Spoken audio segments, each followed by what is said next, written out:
magandang umaga sa inyo lahat. Magandang umaga. Ito pag-usapan po natin ang mga kapalpakan ng mga tauhan ni BBM patungkol sa baha. Kalahin mo pa maglagay ka ng DPWH Secretary na hindi naman engineer, so wala talagang alam. Kapag may bayaran, siya ang hadlang.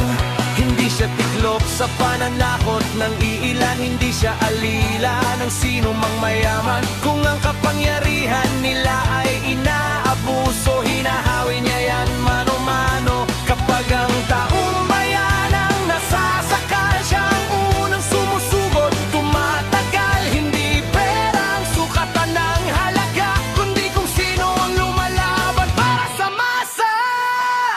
Toto kasing tirador, toto kasing tirador, kakampi ng naaapi, kalaban ng sakim na mandarambong. Toto kasing tirador, toto kasing tirador, hindi kayang bilhin ang puso niyang matibay.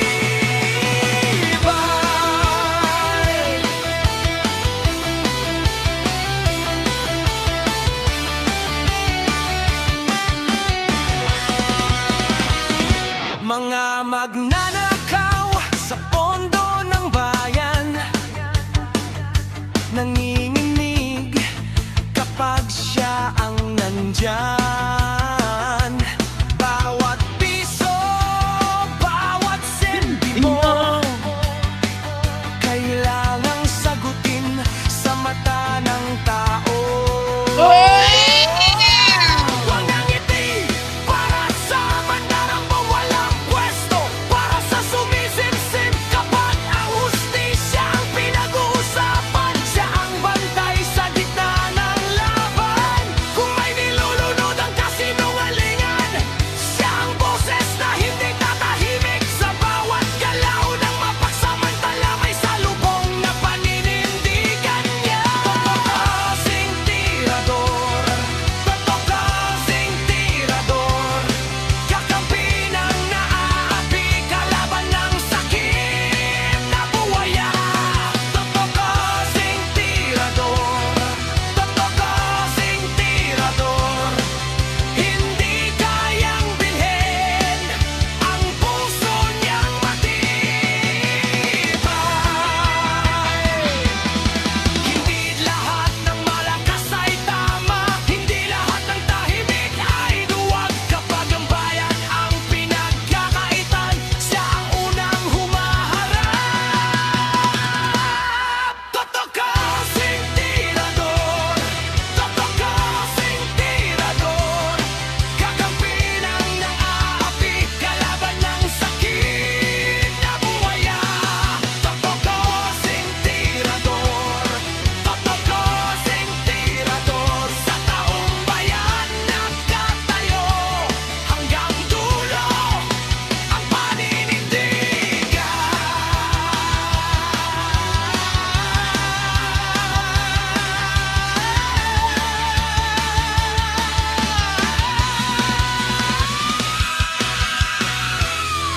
Ayan ito, patugtugin pa tayo isa pa.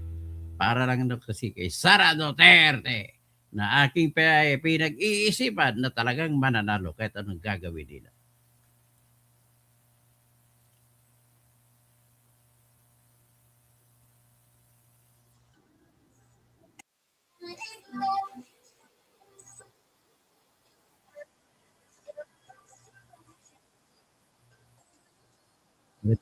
Ulit. Si BBM. Sara, wala nang iba. Sara lang pag-asa. Sara, siya lang makapakulong. Mga kontraktor ubusin niya. Si BBM Sandro ikulong niya. Si Tamba Zaldi ikulong niya. Tapang at malasakit ibalik, para bayan ay manahimik. durugin ang sindikato. Sa korte, sa DPUA, sa DS Void, sa PhilHealth. Okay, so yan ang ano pag-usapan natin ngayon. Ay itong si Vince Dizon. Nakakahiya ka, Vince? Kakahiya ka? Pakinggan muna natin ang interview sa kanya. No? Ang interview, naggagalaiti sa galit, pero pakinggan muna natin ang interview sa kanya. Ano bang ginagawa nitong taong ito?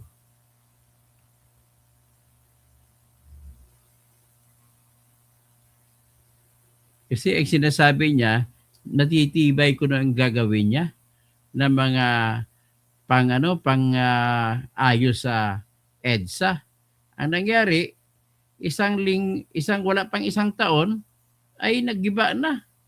So that's how bullshit is this government. So yan po ang nakikita natin. Ngayon pakinggan po natin yung sinasabi dito. Sana ba yung mga kwan?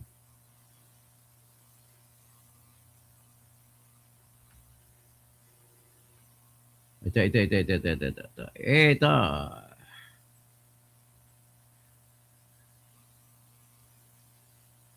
So, ito, pakinggan natin ha. Galit na galit siya. Sobrang galit. Ay, nakakahiya talaga. Engineer ako. Alam ko ang gagawin kung ako ang DPWH Secretary. Ikaw, hindi lagay ka DPWH Secretary, hindi mo naman alam ginagawa mo.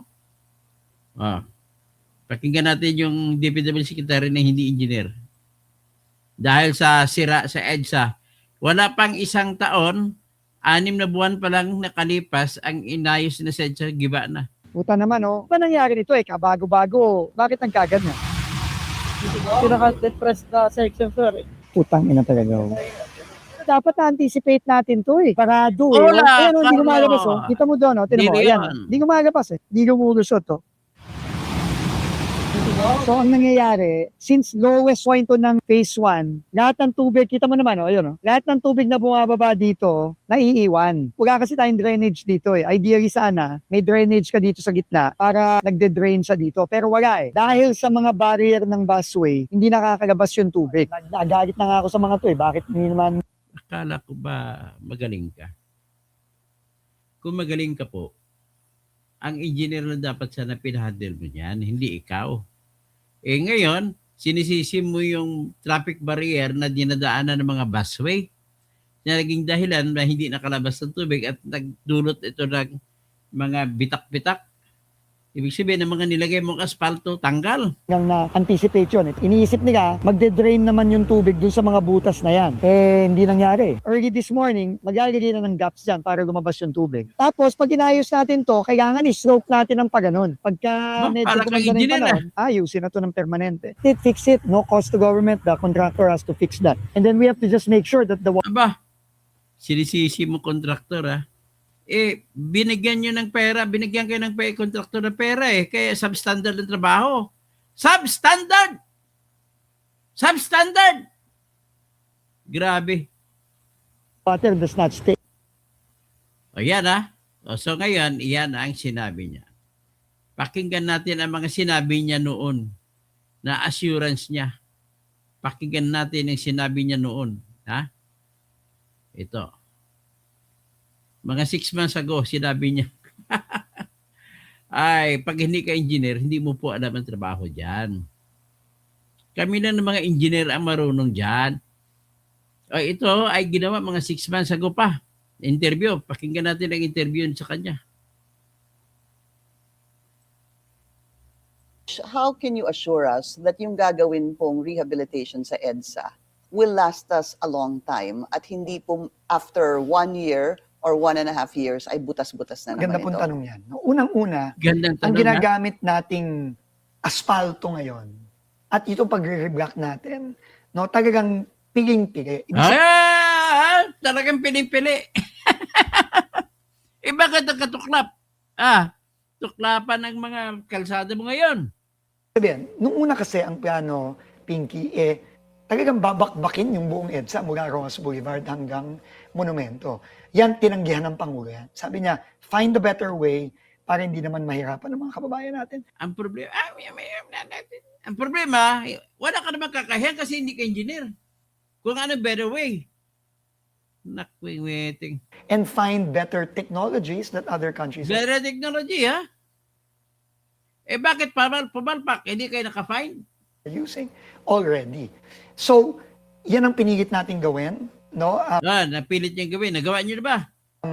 Talagang yung mga engineers natin naganap ng bagong paraan. At ito na yon, no? Yung bagong Yan na yan, ha? O ngayon, fast forward, 6 months later, ito na ngayong araw. Bakit puro backpack? paraan, gumagamit tayo ng mas matibay na asfalto na ginagamit lang sa Pilipinas ngayon sa ating mga expressway, sa mga sa NLEX, SLEX, Skyway, SCTEX, etc.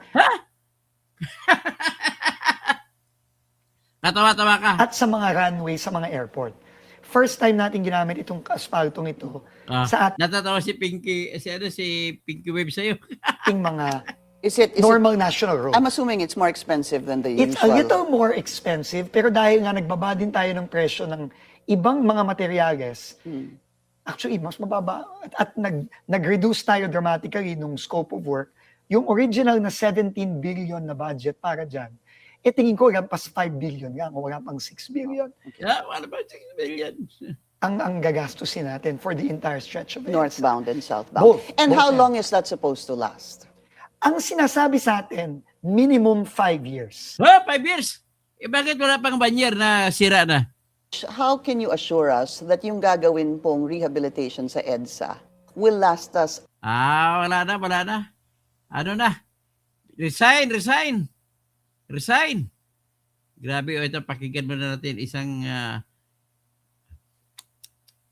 Ay, nako, paano ba ito? Dapat mag-resign ka na, amigo. Hindi ka naman engineer. Kakahiya sa aming mga engineer yan. Ayon kay DPWH Secretary Vince Dizon, nasa 50% na ang pagkukumpuni, kabilang ang pagsasaayos sa mga sidewalk. Nakikipag-ugnayan na rin ang ahensya sa MMDA. Ang balita, sa problema, wala nang laman. 24/7 road work sa darating na Holy Week. Check na, good morning. Ice Reyes. During the Holy Week, the holiday, tingin ko baka hingi kami ng permiso sa MMDA na mag 24/7 ulit. Ang problema sa iyo, hindi ka kasi engineer, hindi ka nag-aral. Nag-aral ako engineering 5 taon. Hindi mo nga alam kahit per CPM lang eh. Pag schedule ang mga trabaho, per CPM, Program, Evaluation and Review Technique, Construction, Public Management. Kasi wala naman masyadong tao sa Metro Manila during Holy Week. Mag-follow sa aming mga Yan ha. Yan na, nakita nyo na, ang yabang niya. Pero ibalik natin kaya yung sinabi na nagagalit siya.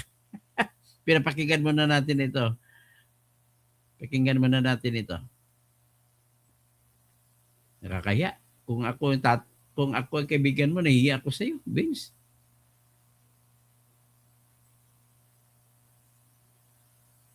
Sa EDSA. Wala pang 1 taon mula nang ayusin pero tad-tad agad ng lubak ang ilang bahagi ng EDSA. Ang mga bagong asfalto kasi nabakbak dahil sa ulan. Nakatutok si Oscar Oida live. Labang mo sa bagong teknolohiya. Oscar. Yes, Vicky, wala masyadong pagbaha sa Metro Manila ngayong araw. Pero ang mga naging pag-ulan nito managdaang araw, nag-iwan ng ilang bakbak na kalsada sa EDSA. Ang tawag niya, Backback Road. Matapos humupa ang mga pag-ulan sa Metro Manila ngayong linggo, ito ang bumungad sa mga motoristang dumaraan sa EDSA. Natadtad na naman ng lubak ang pangunahing lansangan ng Kamaynilaan. Sa bahagi ng EDSA Kalayaan southbound, kita ang malalalim na uka na puno pa ng tubig. Gayon din sa may busway sa may parting Estrella. Abala at posibleng peligroso sa mga motorista ang mga yan, lalo't mahigit 400,000 sasakyan ang dumaraan sa EDSA kada araw. Inabutan namin kanina ang mga taga Department of Public Works and Highways na isa-isang tinatapalan ang mga lubak.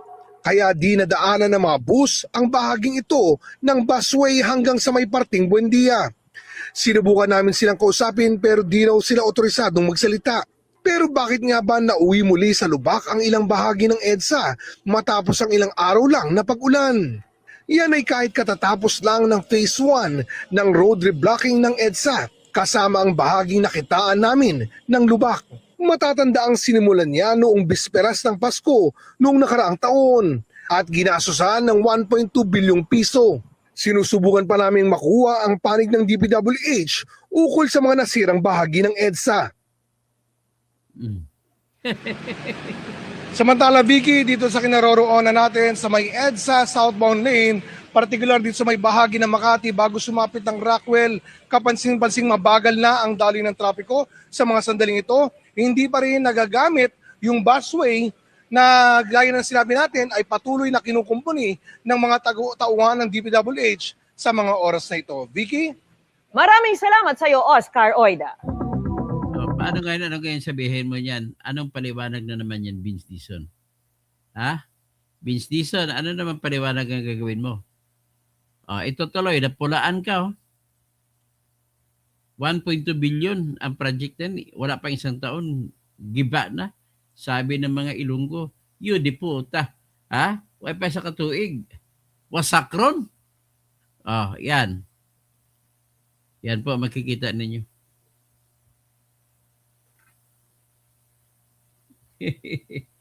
Ay, nako. So, paano ngayon yan, Mr. Vince Dizon? 1.2 billion EDSA rehabilitation project na binida ni Dizon noon. Wala pang isang taon, may sira na.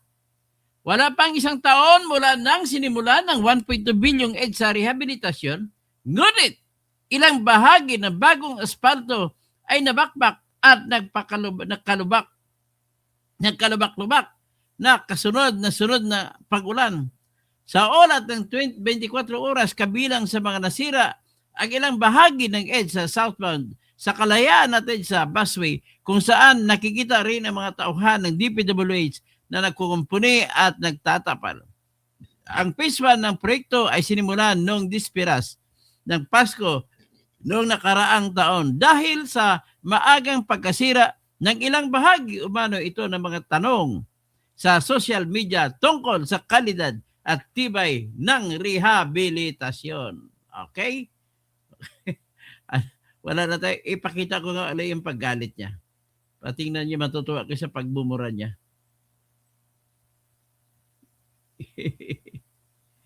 Ay, nako, Vince Dizon.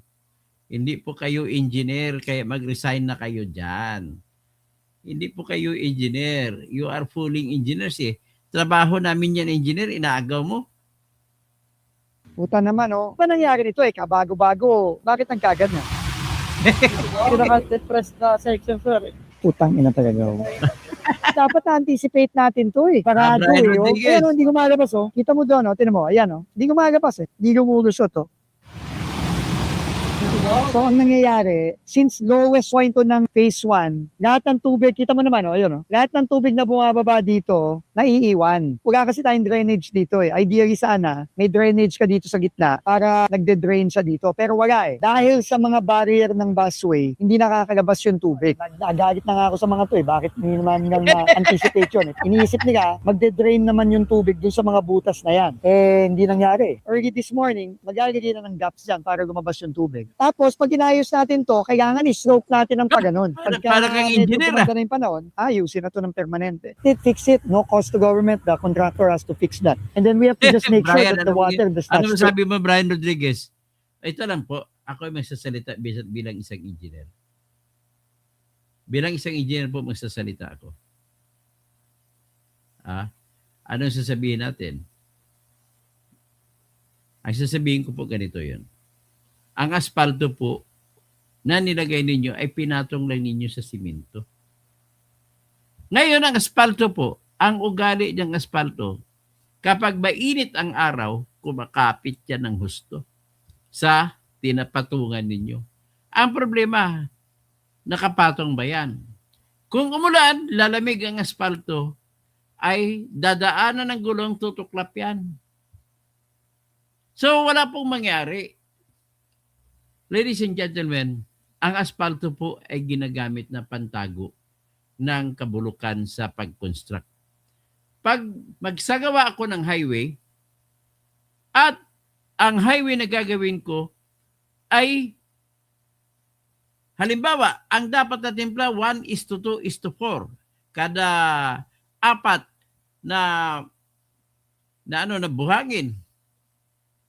1:2:4. Sige, 1:2:4 ay dapat isang simento. Ang ginawa 1:2:10 eh. Sa 10 na pungke na bag ay na buhangin at bato ay isang bag na ng simento. So, gigiba, magka-crack. So, ang style po nila Brian Rodriguez ng DPWH, ng mga kontraktor, para hindi po kagad-agad masira, mas mura ang asfalto. Pagkatapos nila simento ng highway, tatabunan ngayon ng asfalto.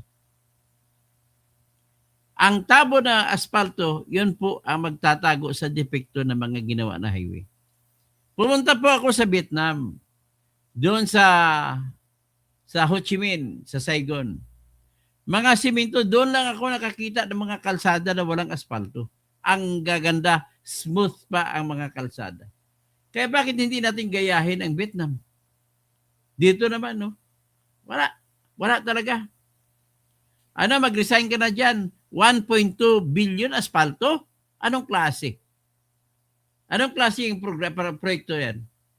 O, sige, paki-share mo na lang. Paki-like. At paki-like na lang ako. Paki-follow ako sa Facebook, sa TikTok, sa Instagram, at saka sa Twitter. At saka, kung lagi ninyong alalahanin, kailangan ilaban natin ang ating bayan, ilaban natin ang konsensya. Kaya ilalaban natin ang konsensya kung tayo patuloy na nagkipaglaban. Okay? So, walang api at kung walang magpapaapi. Ang sabi ni Freddy Aguilar, ang pinakamagaling na Ilocano singer, sabi niya, ang nagwawagi ay hindi umaiyaw. Ang hindi umaiyaw ay nagwawagi. Ano? Ang nag-ayaw ay di nagwawagi. Ang nagwawagi ay di umaayaw. Oh, tandaan niyo po yan. Ha? O, gano'n na lang. Magandang umaga po.